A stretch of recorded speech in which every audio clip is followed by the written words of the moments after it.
Okay. So, kamusta po mga Streetwise? Ako po si Takeru Miyamoto at welcome po sa aking munting channel. So, mga kababayan, ito na nga po yung malupit, no?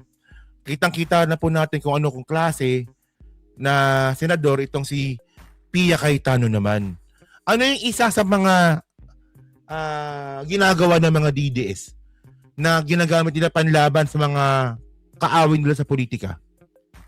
Di ba marami silang ginagawa, di ba? Yung tawag nito tulad ng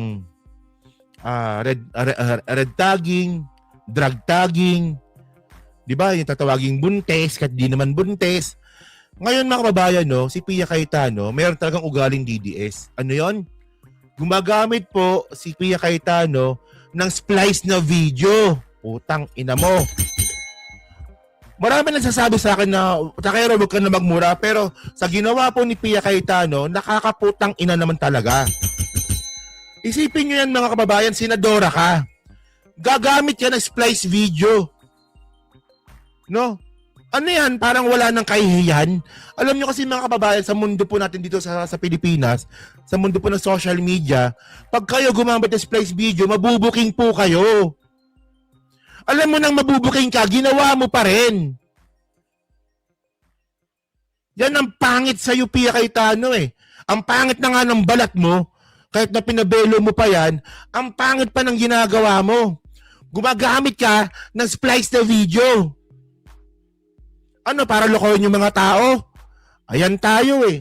Diyan natin makikita mga kababayan kung saan talaga yung political side ni Pia Cayetano. DDS po talaga siya. Walang yan na yan. O, paano ko nasabi? Tinan nyo to. Galing PTV to.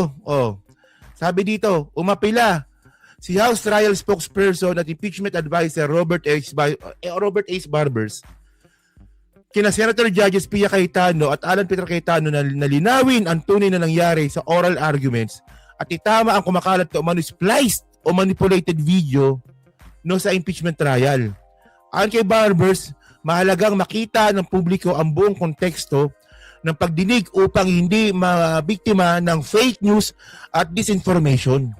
Grabe talaga tong si no? Putana, si Pia Cayetano. Wala binoto nyo eh. Ewan ko, sino bang bumoto dito? Wala eh.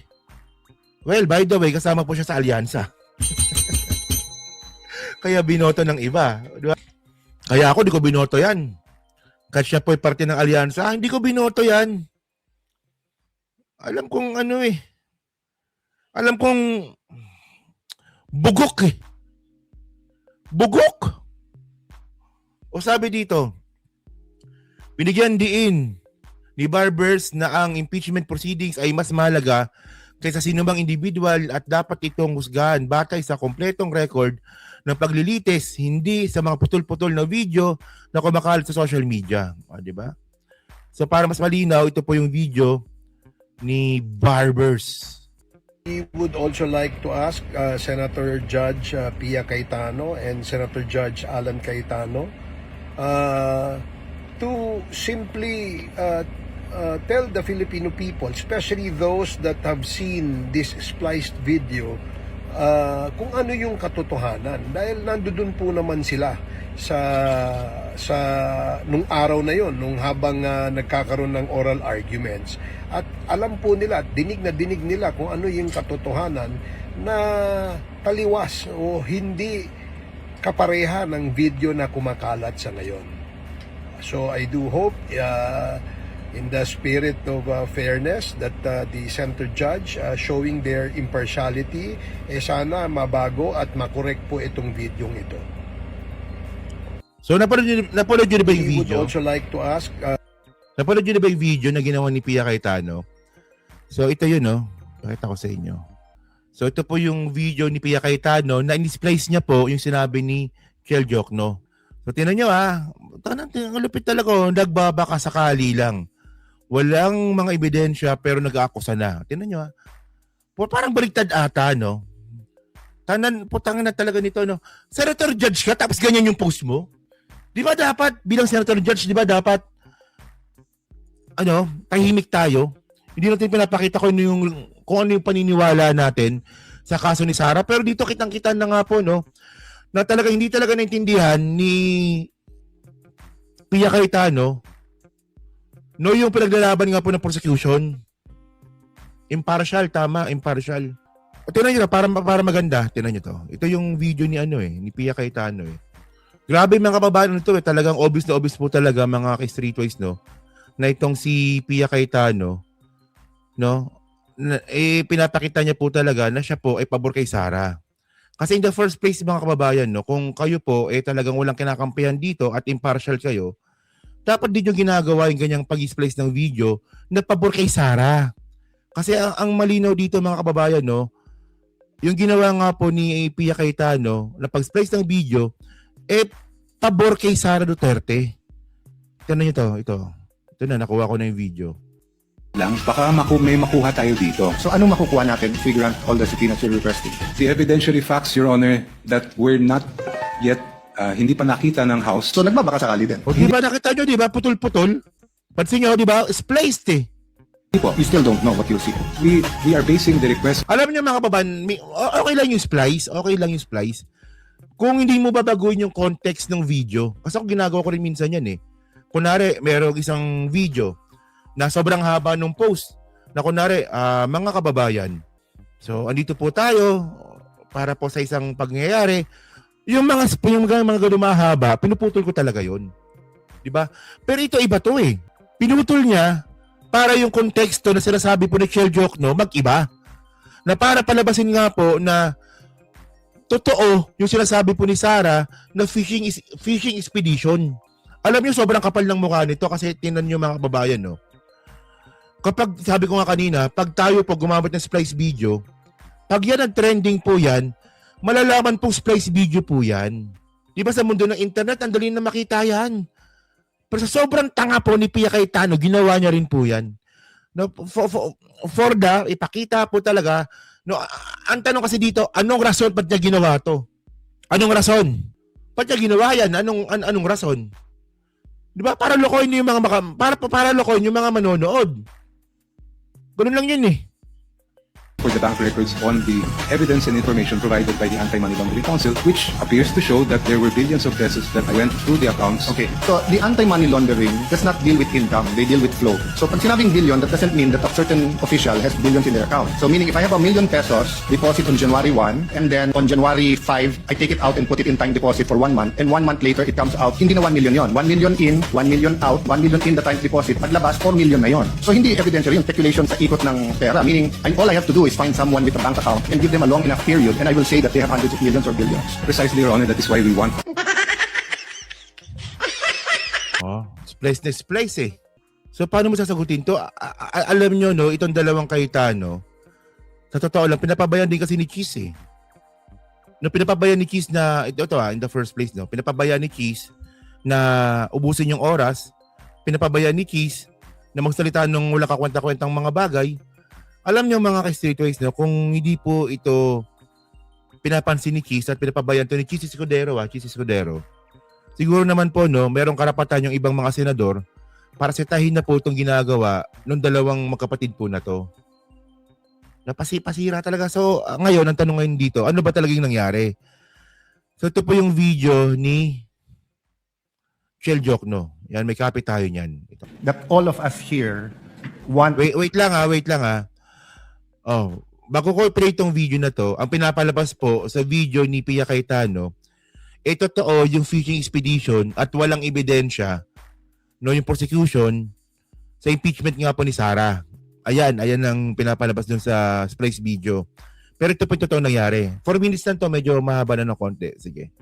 That all of us here want na mailatag yung ebidensya. The question is, do you have the evidence or are you fishing for the evidence?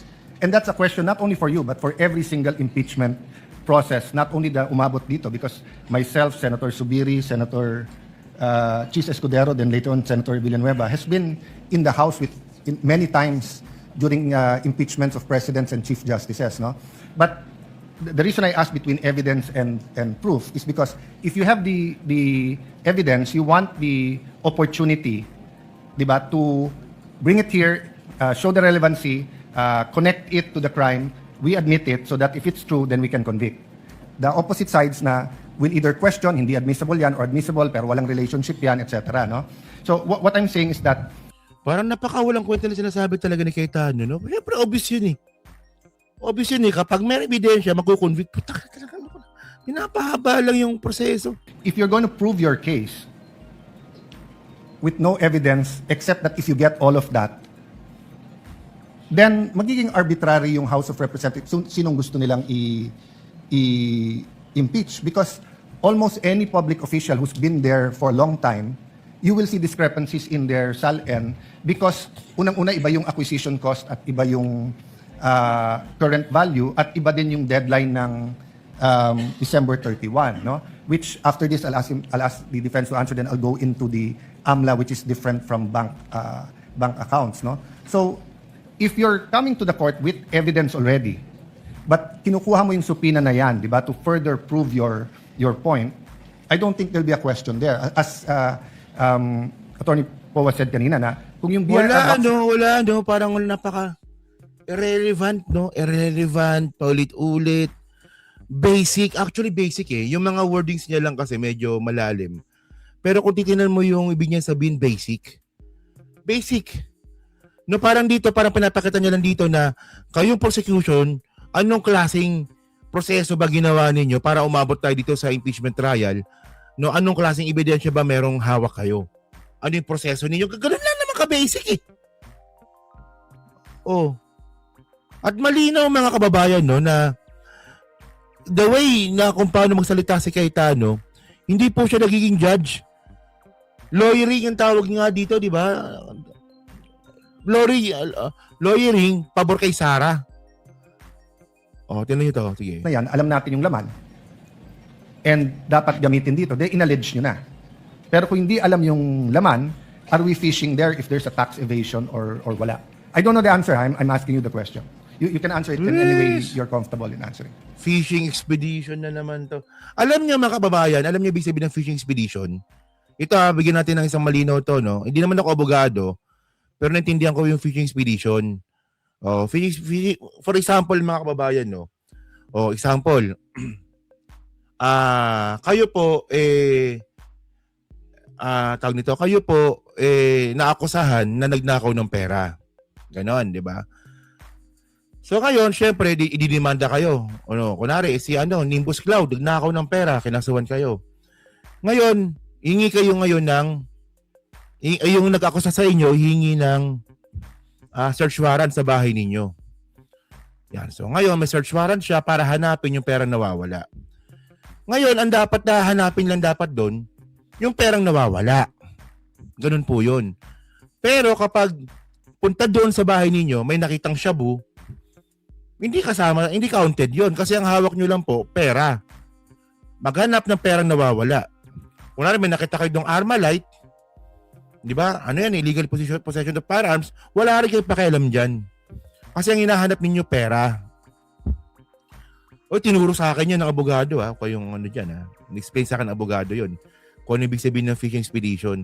So, para makuha ninyo yung, para makasuhan nyo ulit yung tao ng shabu tsaka Armalite, kailangan yung duman ulit sa korte. Ganun ang sistema, mga kababayan. Ngayon, kung papapuntay natin to sa, ilalagay natin to sa kaso ni Sara, teka lang last.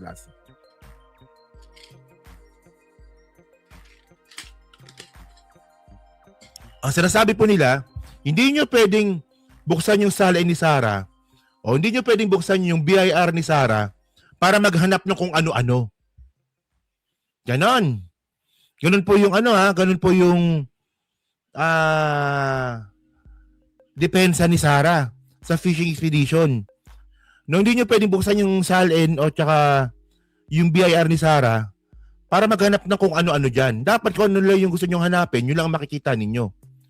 Base po dun po sa kanilang hearing sa Congress. Medyo gets nyo na. So, ganun po yun. Hello po, Sakura. Thank you po, no? Oh. So, yun na po yung point. Ngayon, mga babae, ito yung sagot ni, ito yung sagot ni Shell Joke, no? Okay. If I may briefly narrate the procedure that the House might had to undergo for the articles to reach this honorable court.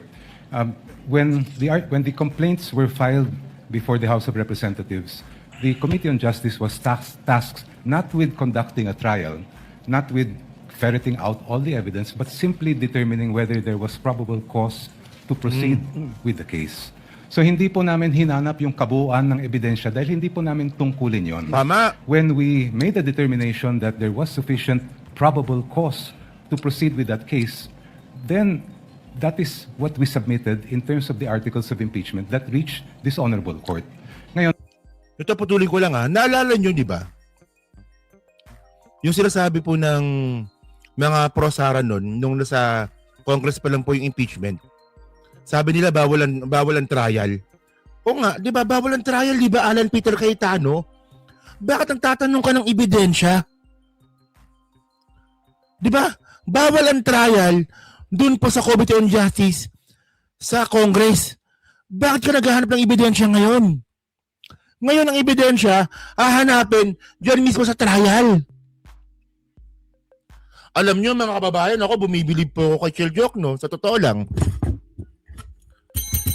Wala lang kung dilawan si Cheljok, no? Ayan lang pumipigil sa akin. Pero magaling siya. Magaling. Pero kung deserve niya ba maging senador, dilawan kasi.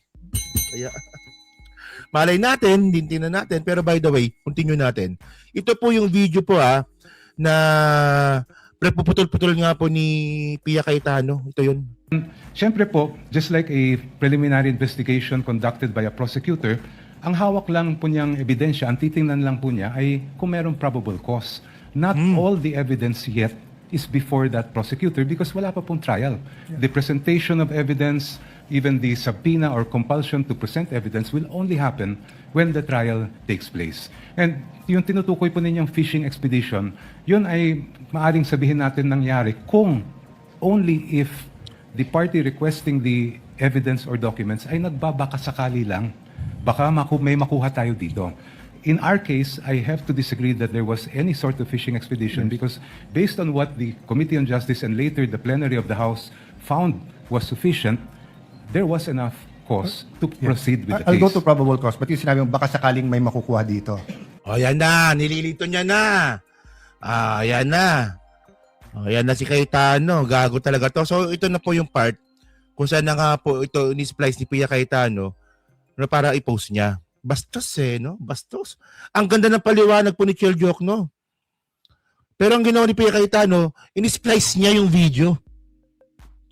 Di ba? Oh. Okay lang yung dilawan, no? Sige, sabi niyo yan, ha? Oh, sige. Kukuha dito. You said hindi ganon. So ano makukuha natin if we grant all the subpoenas you're requesting? The evidentiary facts, Your Honor, that were not yet hindi pa nakita ng House nung ang ginagawa lang po namin ay determinahin ang probable cause. So nagbabaka sakali din? Hindi po. No, kasi you said... Because there is basis for Yeah. requesting for So the Bobo talaga, men. Bobo! Parang hindi abogado, mga kababayan. Puta. Prosecution, mga kababayan, ang hinahanap doon, probable cause. Kahit saan ka magpunta. Alam ko yan kasi ako nademanda po ako. No? Nademanda po ako ng cyber libel. Ang probable cause palagi na sa piskalya. So sino bang piskalya dito sa impeachment trial ni Sara? Prosecutor. Sila Cheljok, no? Ngayon, sasabihin ngayon ni Cayetano, so nagbabaka sakali kayo. Kung kukunin mo yung logic niya yan, so ibig sabihin, nagbabaka sakali lang pala yung lahat ng mga piskal sa buong Pilipinas. Anong klase katangan to, Alan Peter Cayetano? Ako nga, mga kababayan, hindi ako abogado pero naintindihan ko na yung piskalya, ang hinahanap niyan probable cause.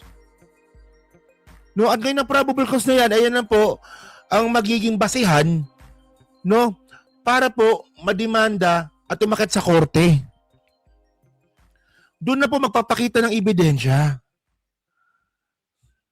Pero anong klaseng putang talaga, Alan Peter? Para lang mapagtanggol si Sara, gagawin mo to? Tangina talaga, grabe katangahan naman ito, men. Oh.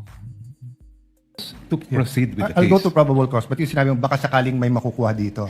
You said hindi ganon. So ano makukuha natin if we grant all the subpoenas you're requesting? The evidentiary facts, Your Honor, that were not yet hindi pa nakita ng House nung ang ginagawa lang po namin ay determinahin ang probable cause. So nagbabaka sakali din. Hindi po. No, kasi you said... Because there is basis for Yeah. requesting for So the what bank will you records. see? You still don't know what you'll see. We are basing the request for the bank records on the evidence and information provided by the Anti-Money Laundering Council, which appears to show that there were billions of pesos that went through the accounts Okay. of the Vice President during Let's that go period to of that time. with the permission of the defense then. I think you're listing down naman. Oh, wala. So, anong nangyari, no? Siguro nakakita si Pia Cayetano, pwede i-splice yung video na to para magmukhang tanga yung prosecutor. Ang pangit, no? Ang pangit ng strategy na yun. Kumukulo ang dugo ko. Parang, welcome to the club. Kumukulo daw po yung dugo ni Ma'am Rowena, no, sa mga Kawatano siblings. Well, welcome to the club. Oh.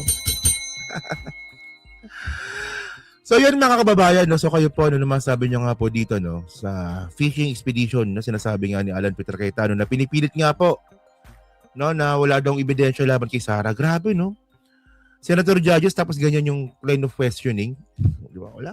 So yan, so pa-comment lang po sa baba mga kababayan, and syempre binabasa ko pong lahat yan, no. Okay? Yan, so thank you mga ka-Streetwise, no. Kita na lang ulit tayo siguro bukas.